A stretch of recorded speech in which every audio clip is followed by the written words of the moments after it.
You really need to plan, because if you don't plan, you're planning to fail. So, and in this volatile market, I think it's more important than it ever has been to have a comprehensive financial plan and often revisit it. Too often, people had a wonderful plan, but they developed that plan 6 years ago, 8 years ago, 12 years ago, and they've never revisited it. Well, I think if I asked anybody in this room, has the market seemed to change, whether it's the economy or the real estate market or the financial markets, I think every single person would say, yeah, it's changed drastically in the last 5, 10 years. There's a lot of things that we thought could never happen are happening, and there's a lot of uncertainty. And I think most people, if you asked them today, are you willing to take more risk or less risk with your money than you were 5 or 10 years ago, overwhelmingly, most people would say a lot less risk.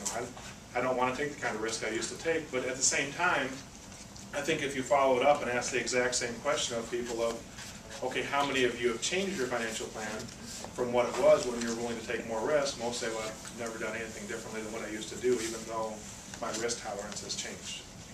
And in many cases, your time horizons change. I mean, folks are 5 or 10 years older and hopefully 5 or 10 years closer to retirement. Now, given market conditions, given real estate conditions, given the economy and all the setbacks, many people have just treaded water for the last 5 or 10 years and are starting to realize that they may have to work 5 or 10 years longer, that their plan that they originally had isn't going to quite pan out the way they wanted it to. So it's important to always revisit your plan and adjust your plan based on your current time horizon, based on your current risk tolerance. And I think there are a lot of questions that are top of mind to people that they don't really know the answers to. And until you sit down with a certified financial planner, until you sit down with somebody that can answer those questions for you, it's things that sometimes keep you up at night.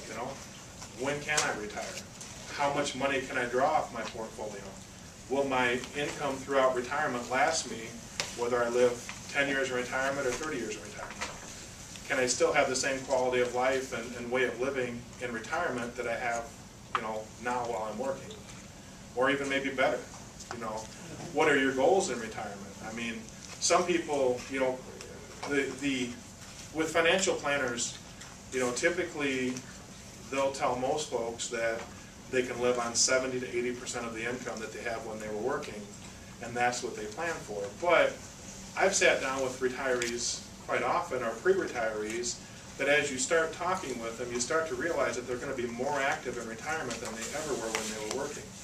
They've got 6 big trips planned a year, and they used to take 2. They want to see the grandkids, and it seems like anymore the grandkids don't live, 2 towns over. They live 6 states over. They want to see. They've got that bucket list of 20 places they want to see, and every one of them costs a lot of money to go see. So, if you really want to hit your goals and you really want to be able to do all these wonderful things in retirement, you have to plan for it. And I think one of the biggest things